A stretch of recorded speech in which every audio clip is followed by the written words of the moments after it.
welcome to Market Chat with Brenda and Lori. I'm Brenda Alfano with Capstone Home Loans. I'm a mortgage advisor. And I am Lori DaSilva with REMAX Elite. I specialize in residential purchases and sales. And so what's our topic going to be today for our lovely Yes, viewers? I wanted to talk a little bit about manufactured homes today. Oh, I love that topic. Yes, and this is just something that's come up in home searches with certain clients. And I will tell you, so I have clients that are looking for property. They want to live on property and maybe up to an acre or more. And sometimes when you look at those properties, they're expensive, you know, to buy a stick-built home on a property. And then also I have clients looking to downsize into single-story homes, no stairs, and they're just downsizing. And as an agent, I am here to give options. And I will give an option sometimes of a manufactured home in both those cases, possibly. Right.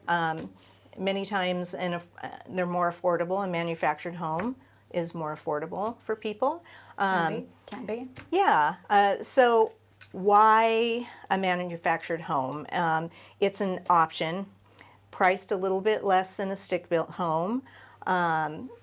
And, you know, I think there's a stigma maybe with older manufactured homes, but, you know, they are built in a factory somewhere and basically constructed onto the property. They're brought to the property. Brought to the property, yes, yeah, right. brought to the property. Stick-built home is actually built on the property. Right. And you have more options possibly, and maybe quality of materials with a stick-built home. But I think it's another option for people, and I think it's something they should think about.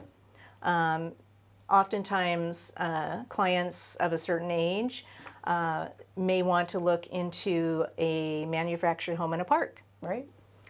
55 plus might be a good option for them. They have a community around them. Sometimes they have like a community center, they have events, and it is a good option for them. And they'll have neighbors close by without being right on top of them. Yep. So we wanted to mention too on the value when you were talking about the manufactured home. Yes. Quite often the stigma is the value of the home itself might decrease, will or not, depends on the market, but almost always the land is increasing in value. So so you're not, and you are usually spending a little bit less. So and when people want to live out in the country, if we want to call it that, quite often the options are manufactured homes. Right. So for them to buy. And I've had people, they're thinking of a condo. So, and condo's a great option too. Absolutely. Now trying to find a condo, a single-story condo with a garage, you're still dealing with HOA, right? So that's another monthly cost, right? Mm-hmm. Right. Now, manufactured home to purchase is more affordable to purchase it, but you still will have park dues, but you know, you kind of have to look to see what you're comfortable with as far as a purchase like that, but it is a good option. And that's she's talking about purchasing in a park. Yes. Which is definitely a viable option for a lot of people. Right. But the rent, they do have land rent. You don't own the land, you only own the home. Right. Which is unlike the stick-built. I want to throw in here too modular homes, because people sometimes get it confused with manufactured homes. And let me backtrack here. It drives me crazy that people still call them mobile homes, because they haven't been called a mobile home since 1976. Wow. It's a manufactured home. I don't know, maybe a whole 2 or 3 generations have to go by before we stop calling them mobile homes. But anyway, they're manufactured. But a modular home is treated like a stick-built home as far as the lending world goes. And we're going to talk a little bit more about the lending side. But the modular home is constructed in a factory but assembled on the land, so that it's considered the financing is just like a stick-built, whereas a manufactured home is brought in on wheels, which is why it's still called a mobile home. But believe me, you're not taking that puppy out for a ride on the weekends. Darn. It's not a trailer. It's not an RV. Right. Right. So we were going to talk about value versus stick-built. Did you want to go a little bit deeper into that at all? Well, value, I mean, there's no guarantee a home is going to appreciate in value, but a stick-built home, they're much more likely to appreciate as the years go on. As a result, they can be easier to sell and profit down the line. Plus, they have a little bit more uniqueness to it and character. I have to say right now, I have 2 clients looking for manufactured homes due to pricing. One in a park, because the pricing is so much cheaper for this particular single lady over 55, and one on land because he has a pretty low loan amount and he's willing to live way out, and he wants to actually live way out and be able to be, and you know, he may actually even not live in that manufactured home forever. He may build his own home and take that off the property later. But so that's one thing that's going on about that. And you know, this just gives people options. If you just something else to think about. I'm not saying go out and find a man home, because that's not necessarily what we're trying to say here. But I kind of want to take the stigma away from manufactured homes, because it's the right thing for certain people. Yes. And some of them are gorgeous. Some of them are really gorgeous. So, so what I wanted to ask you about is, when you're looking at a manufactured home, what are some questions that you can ask a listing agent? Like, what's the difference? What you'd be asking, right? Yeah. Or looking at the listing. Yes. And then we'll talk a little bit about the financing of these too as well. But there are definite characteristics that we have to watch for on a manufactured home for the lending side. Right. Now, if you're paying cash, you know, all bets off. You do whatever you want to do. But we are looking for conventional lending or FHA lending, VA lending. We're looking for a home 1976 or newer. We're looking for proper foundation. So is it on pier and post? Is it actually on a poured concrete, or is it actually on the ground? Because we can't do on the ground. So we have to have that. That has to be proper.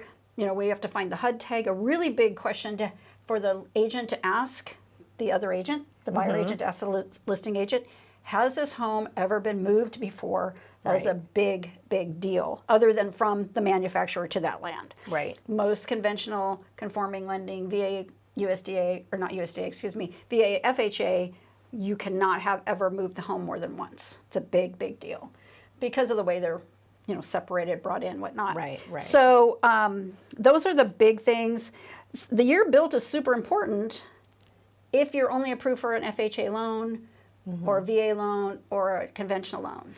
However, my company, awesome that it is, we have a lender that does no age restrictions whatsoever. So that is cool, because that's helping my 2 borrowers buy right now. Right.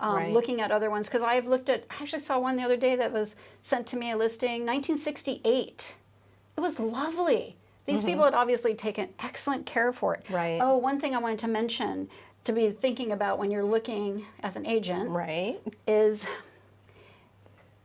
like the deck built onto the manufactured home, or is it just sitting up against the manufactured home? There's a big deal about whether you pierce the skin, they call it, of a manufactured home, because then you have to have special inspections done. It can be done after the fact, but it's just more cost for the borrower. Right. Because they're the ones that's probably going to have that done. So something to watch for, or like someone built a whole nother house onto it. Right. It could be a big deal. So those are little things. So the non-age restriction is a big deal. I can do single wide, double wide, triple wide for all my lenders. Right. And no age restriction. The only thing on that particular one is, does it have a shared well?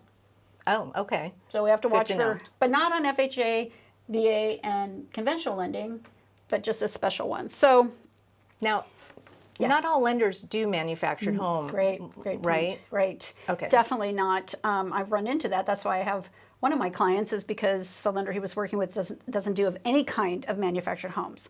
So that's something for a borrower, if they are looking at that, make sure they're working with a lender that can do that. Right. And they might look for that. Yeah. Right. And that's where the conversation between the agent and the lender are important, because if I find out that I have somebody looking at a manufactured home, I make sure to call the lender and let them know, because yes, we gotta know. The other thing I wanted to mention too is finding comparables.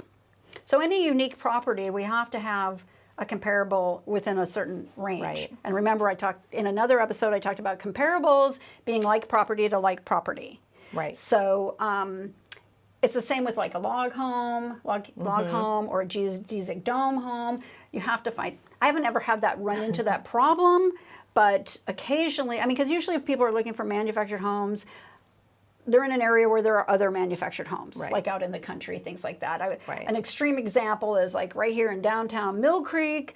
If everything is a stick-built house and someone plopped in a manufactured home, we would probably not be able to find a comparable close Right. by. Now, someone's going to probably prove me wrong on that, and that's okay. That's okay. But that's just an example. So anything else you want to cover on that? I think that's probably it for today. Again, if you have any questions for us, please reach out. We're happy to answer any questions. You bet. Always happy. You know, even if you just like have a thought, we're always happy to answer that for you. Right, right. Great. Well, we'll see you next time. Thanks for joining us. Thank you.